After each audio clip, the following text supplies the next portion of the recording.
तो दोस्तों आज मैं एक्सप्लेन करने वाला हूँ हाल ही में ही रिलीज हुई एक तमिल थ्रिलर मूवी को, जो कि इस साल की one of the best blockbuster thriller movie हो गई है। इसका नाम है महाराजा, जो कि फिलहाल नेटफ्लिक्स के ऊपर अवेलेबल है। आप जाकर जरूर देखना, मूवी काफी बढ़िया है। फिलहाल इस मूवी की IMDb रेटिंग है 8.7 स्टार्स आउट ऑफ 10, जो कि काफी ज्यादा होती है। और दोस्तों मैंने हाल ही में ही मिस्टिक सिंगर यानी कि सिंदन गाइब नाम की एक इंडोनेशियन मूवी को एक्सप्लेन किया है, जो कि असली सच्ची घटना पर आधारित है। अगर आपने उसे नहीं देखा है जाकर देख लेना, उसका लिंक आपको नीचे डिस्क्रिप्शन पिन कॉमेंट दोनों में मिलेगा। अब बिना किसी देरी के चलते हैं सीधा वीडियो की तरफ।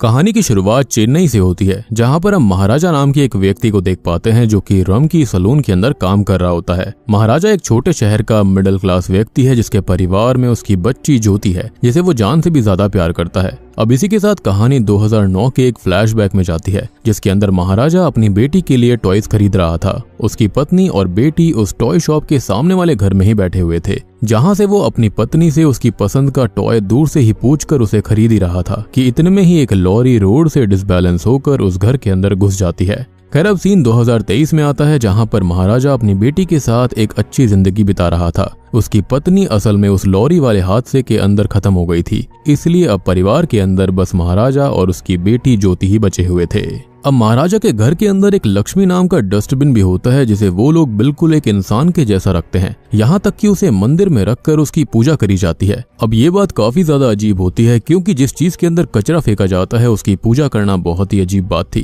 खैर महाराजा की बेटी ज्योति 10th स्टैंडर्ड में होती है, मगर जिस क्लास में बच्चों का ध्यान पढ़ाई पर होना चाहिए, उस वक्त ज्योति का मन स्पोर्ट्स में लगा हुआ था। उसी वजह से सभी टीचर्स उसकी कंप्लेंट किया करते और स्कूल के अंदर उसे काफी ज्यादा पनिशमेंट भी मिला करती थी। मगर उन सभी के बीच उसकी एक स्पोर्ट्स टीचर होती हैं, जिनका नाम आसिफा होता है, जो कि हमेशा ज्योति को सपोर्ट किया करती थी। अब एक दिन होता यह है कि ज्योति की बहुत ही ज्यादा कंप्लेंट होने पर स्कूल के प्रिंसिपल ने ज्योति और महाराजा को अपने चेंबर में बुलाया था, जिसके चलते प्रिंसिपल ज्योति को डांटने लगते हैं। लेकिन आसिफा ज्योति को बचाने के लिए एक और बच्चे को प्रिंसिपल के सामने पेश कर देती है, जिसके चलते प्रिंसिपल ने सबके सामने उसे थप्पड़ मारा और फिर वो ज्योति को वापस से डांटने लगे। अब महाराजा ने ज्योति को बहुत ही ज्यादा प्यार से पाला पोसा था, इसलिए वो ये सब और सहन नहीं कर पाता। उसने प्रिंसिपल को ज्योति से माफी मांगने के लिए मजबूर कर दिया था। अब प्रिंसिपल को ये लगने लगता है कि महाराजा बिना माफी सुने जाएगा नहीं, तो उसे मजबूर होकर ज्योति से माफी मांगनी पड़ती है। अब महाराजा का अधिकतर समय ज्योति के साथ ही गुजरता था। अब एक दिन ज्योति ने महाराजा को ये बताया कि उसे स्पोर्ट्स कंपटीशन के लिए स्कूल की तरफ से बाहर जाना पड़ेगा।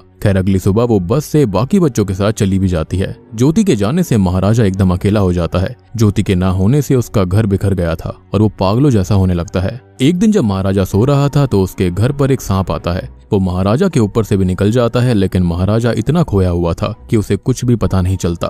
अब अगले सीन में हम देखते हैं एक अमीर व्यक्ति को, जिसने अपनी कार गैराज के अंदर ठीक करवाने के लिए दी हुई थी। तभी उसको याद आया कि उसकी कार के अंदर उसका एक चश्मा रह गया है। वो गैराज के अंदर पूछताछ करने आता है, लेकिन वहां पर किसी को भी उस चश्मे के बारे में नहीं पता था और ये सुनकर वो गुस्सा होकर उन सभी को पीटने लगता है। खैर तभी वहां पर धना नाम का एक व्यक्ति आता है, जिसने उस आदमी की कार उसके घर पर डिलीवर करी थी। तभी गैराज का मालिक जो होता है वो धना से उस चश्मे के बारे में पूछता है, लेकिन इससे पहले कि धना कुछ भी बोल पाता, वो अमीर व्यक्ति उसे पीटने लगता है और उसे शाम तक चश्मा वापस दे जाने के लिए बोलता है। आगे हमको दिखाया जाता है कि वो अमीर व्यक्ति शाम को अपने दोस्तों के साथ बैठा हुआ था कि तभी वहां पर धना आ जाता है और उसके हाथ में उसी आदमी का चश्मा था, जिसे वो वहीं पर तोड़ देता है। ये सब देखकर वो अमीर आदमी फिर से धना को पीटने लगता है, मगर इस बार धना के मन में उसकी तरफ काफी ग्रजेस आ गए थे और वो और उसके सभी दोस्तों को बहुत पीटने लगता है और वहां से चला जाता है। यानी कि यहाँ पर धना कोई आम व्यक्ति तो नहीं लग रहा था। गैराज के अंदर काम करने वाले व्यक्ति के अंदर इतनी हिम्मत नहीं हो सकती कि वो किसी अमीर व्यक्ति पर ऐसे ही हाथ छोड़ दे।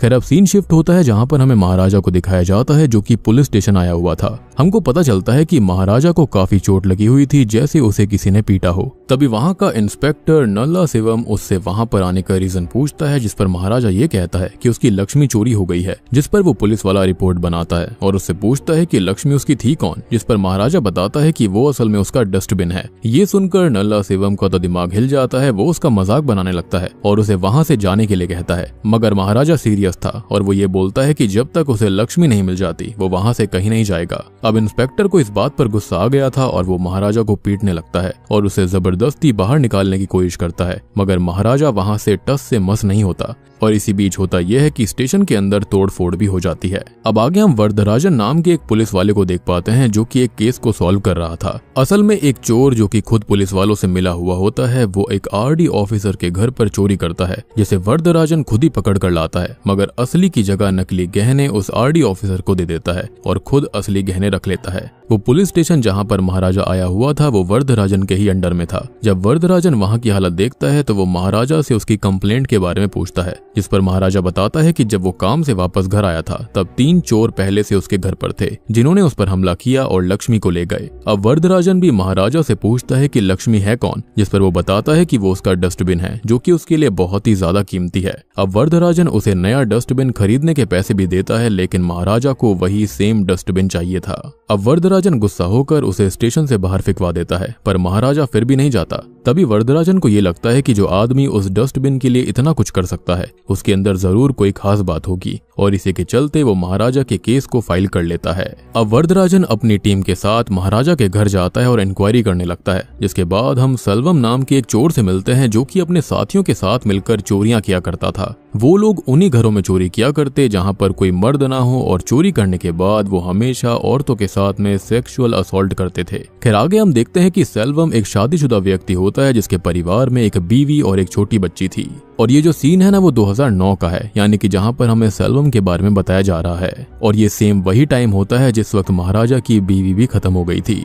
अब सेल्वम की बच्ची का नाम अम्मू होता है, जिसकी पीठ पर चोट का घाव भी था जो कि काफी गहरा था। अब सेल्वम दिन में वायरिंग का काम करता और रात में चोरी का, और इस बारे में किसी को कोई भी आइडिया नहीं था, उसके घर वाले इसके बारे में नहीं जानते थे। खैर अब मूवी प्रेजेंट टाइम में आती है जहां पर हम सेल्वम के घर के अंदर लक्ष्मी को देख पाते हैं, जिससे हमको पता चलता है कि उस रात महाराजा के घर पर सेल्वम भी था। दूसरी तरफ सभी पुलिस वाले लक्ष्मी को ढूंढ रहे होते हैं, मगर अभी तक उसकी कोई भी खोज खबर नहीं थी। महाराजा पुलिस स्टेशन में काम करने लगता है क्योंकि उसने वरदराजन को लक्ष्मी को ढूंढने के लिए 5 लाख रुपए की घूस देने का वादा किया था, जिसमें से उसने उसे खाली 50,000 रुपए अभी दे दिए थे। अब अगले सीन में हम नोटिस करते हैं कि महाराजा वरदराजन से मिलने के लिए बैठा हुआ था कि तभी धना की कंपनी का एक कार मैकेनिक वहां पर आता है। महाराजा के पूछने पर वो बताता है कि उसकी कंपनी में काम करने वाला धना काफी दिनों से गायब है, और वो महाराजा को उसकी फोटो भी दिखाता है। फोटो देखते ही हम फ्लैशबैक में जाते हैं जहां पर हम नोटिस करते हैं उसी अमीर आदमी को जिसे धना ने मारा था। अब महाराजा जब अपने घर में उन चोरों से लड़ रहा होता है तभी एक चोर के पास से उसे एक कार की पर्ची मिली थी,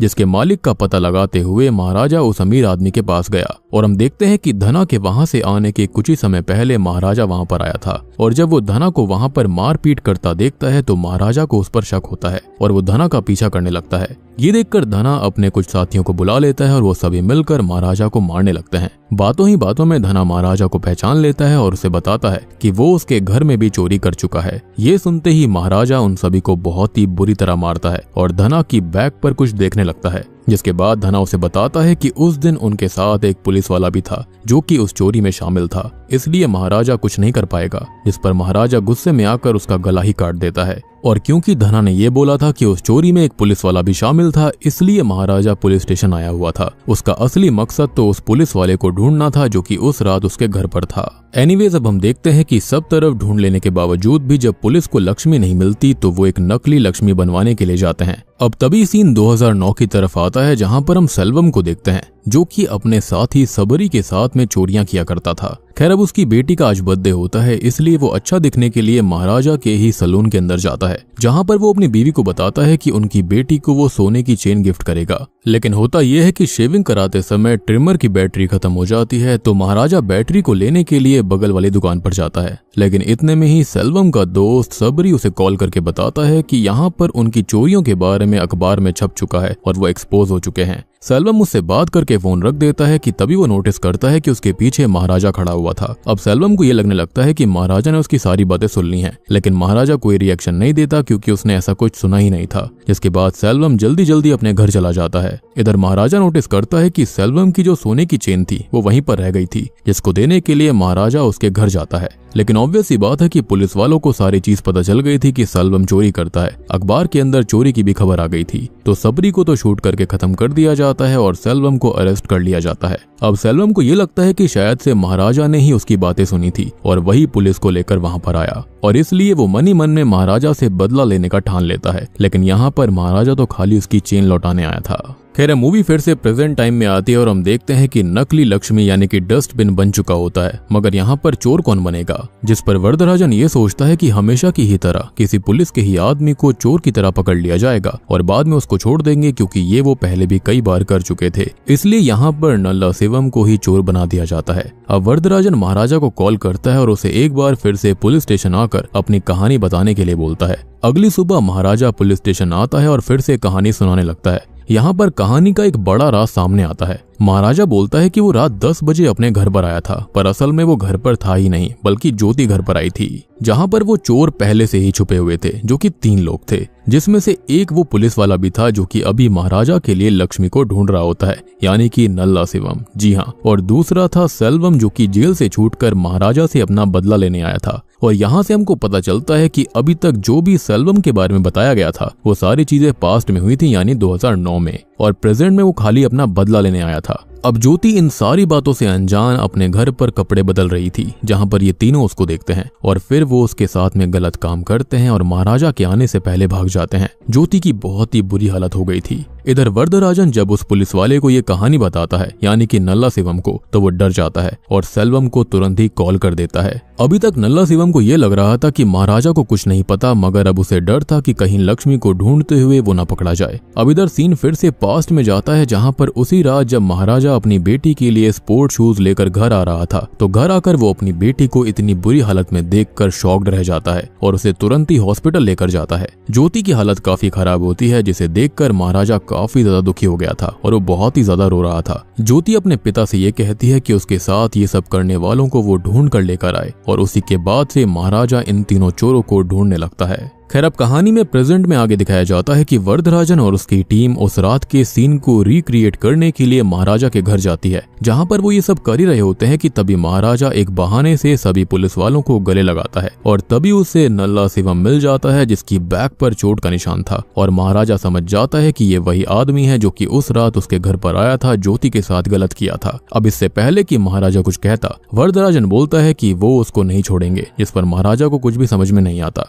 असल में यहाँ पर हमको ये पता चलता है कि जब धना की मौत हुई थी, तो उसके बाद यहाँ पर बात वरदराजन को पता चल गई थी कि केस में हो क्या रहा था। उसने पूरी चीज यहाँ पर सर्च करी, वो डॉक्टर के पास गया था, जहाँ पर उसे पता चला कि महाराजा की बेटी ज्योति के साथ में गलत काम किया गया था, और वो पहले से ही जानते थे कि महाराजा सब कुछ जानता है। इनफैक्ट वो तो इनडायरेक्टली महाराजा के साथ मिलकर उसकी ही हेल्प कर रहे थे, ताकि यहाँ पर वो उस पुलिस वाले को पकड़ पाए जो कि ये गलत काम करता है। और अभी तक ये सब खाली लक्ष्मी को ढूंढने का नाटक कर रहे थे, ताकि नल्ला शिवम को शक न हो। जिसके बाद वरदराजन महाराजा को नल्ला शिवम को मार देने के लिए कहता है और एक वेपन भी देता है, और बाकी सभी लोग उस पुलिस वाले को यानी कि नल्ला शिवम को महाराजा के साथ घर में बंद कर देते हैं, जिस पर महाराजा उसे वहीं ऑन द स्पॉट मार डालता है। वरदराजन का ऐसा मानना था कि ऐसे लोगों के लिए कोई भी सजा कम पड़ेगी और वो माफी के लायक बिल्कुल नहीं है। खैर अब कहानी आगे बढ़ती है और महाराजा को पता चल गया था कि नल्ला शिवम और धना के साथ में जो तीसरा व्यक्ति था वो फिलहाल एक कंस्ट्रक्शन बिल्डिंग में काम करता है और वहां छुपा हुआ है। जिसके बाद वो वहां पर जाता है और सेल्वम को देखते ही उसे फ्लैशबैक के सीन्स याद आते हैं, जब सेल्वम को पुलिस पकड़कर ले गई थी। ये देखकर महाराजा उसे बहुत मारता है। उसे काफी पीटने के बाद सेल्वम उससे ये कहता है कि मैं तो कुछ दिन में ठीक हो जाऊंगा, मगर तुम्हारी बेटी इस हादसे से कभी भी उभर नहीं पाएगी। और तभी हम नोटिस करते हैं कि टीचर आसिफा ज्योति को लेकर वहीं पर आती है। और दोस्तों अब यहाँ पर खुलते हैं इस मूवी के सबसे भयानक असली पत्ते। तभी ज्योति सेल्वम को एक चेन देती है और बोलती है कि ये चेन वो रख ले, और वो वहां से चली जाती है। ज्योति को लगा था कि वो लोग उस दिन घर में चोरी करने आए थे। चेन देखकर सेल्वम बिल्कुल चौंक जाता है। असल में ये वही चेन होती है जो कि सेल्वम ने 2009 में अपनी बेटी को उसके जन्मदिन पर देने का सोचा था। और यहाँ पर एक बार फिर से 2009 का सीन दिखाया जाता है, जहाँ पर हम नोटिस करते हैं कि सेल्वम के अरेस्ट होने के बाद में उसकी पत्नी ये बोलती है कि वो उसकी बेटी ज्योति से दूर रहे, क्योंकि उनको इस बारे में कोई आइडिया नहीं था कि वो कितने गलत काम करता है और लड़कियों के साथ भी गलत करता है। तो ऑब्वियस सी बात है, ये सब सुनकर देखकर सेल्वम को गलतफहमी हो गई थी कि महाराजा ने उसे पकड़वा दिया, जबकि उसके बारे में ऑलरेडी पुलिस को पता चल चुका था। तो सेल्वम ने अपने मन में महाराजा के अगेंस्ट एक ग्रज पाल लिया था और जैसे ही वो जेल से बाहर आया तो उसने ये गलत काम कर दिया। लेकिन शॉकिंग चीज ये होती है कि जब महाराजा वहां पर आया था तो वो अपने परिवार को लेकर सेल्वम के घर गया था। ये वही घर था जो कि हमने शुरुआत में देखा था। महाराजा सेल्वम की पत्नी को वो चेन देता है जो कि सेल्वम उसके सलून के अंदर ही भूल आया था, मगर सेल्वम की पत्नी उसे लेने से मना कर देती है कि ये भी चोरी की होगी। तभी महाराजा सेल्वम की बेटी के लिए टॉय लेने जाता है, जिसके बाद उनके घर में वो लॉरी घुस गई थी। अब इस हादसे के अंदर महाराजा की बीवी, उसकी खुद की बेटी और सेल्वम की बीवी सभी मारे जाते हैं, लेकिन खाली सेल्वम की बेटी बच गई थी क्योंकि उसके ऊपर डस्टबिन यानी कि लक्ष्मी गिर गई थी, जिससे कि सेल्वम की बेटी बच गई थी। और इसलिए ही ये लोग लक्ष्मी को बहुत ही ज्यादा अच्छे से रखते थे, इसलिए उसकी पूजा किया करते थे। उनके लिए वो भगवान से कम नहीं थी। आई होप आपको लक्ष्मी वाला कॉन्सेप्ट क्लियर हो गया होगा। और यहाँ पर हमको ये पता चलता है कि असल में महाराजा की वो बेटी जिसे महाराजा इतने समय से पाल पोस कर बड़ा कर रहा था, वो महाराजा की नहीं बल्कि सेल्वम की बेटी होती है। जी हाँ, तभी ज्योति की बैग पर सेल्वम को एक निशान दिखता है, जिसे देखकर सेल्वम को याद आता है कि उसकी बेटी पर भी ठीक ऐसा ही निशान था। यानी कि ये लड़की ज्योति नहीं बल्कि ये अम्मू होती है। यहाँ सेल्वम ने बदले की आग में अपनी ही बेटी के साथ गलत किया था, इनफैक्ट उसके साथियों ने भी किया था। अब सेल्वम अपने किए हुए पर बहुत ही शर्मिंदा होता है और महाराजा से माफी मांगता है, लेकिन अब बहुत देर हो गई थी। अब महाराजा, ज्योति और आसिफा वहां से निकल जाते हैं और सेल्वम अपनी गलती के लिए खुद को माफ नहीं कर पाता और वहीं ऑन द स्पॉट बिल्डिंग से कूदकर अपनी जान दे देता है। और बूम, इसी के साथ में ये मूवी यहीं पर खत्म हो जाती है। तो दोस्तों, ये थी महाराजा ग्रेट किंग फिल्म की कहानी। उम्मीद करता हूँ कि आपको ये Tamil blockbuster action thriller movie अच्छी लगी होगी।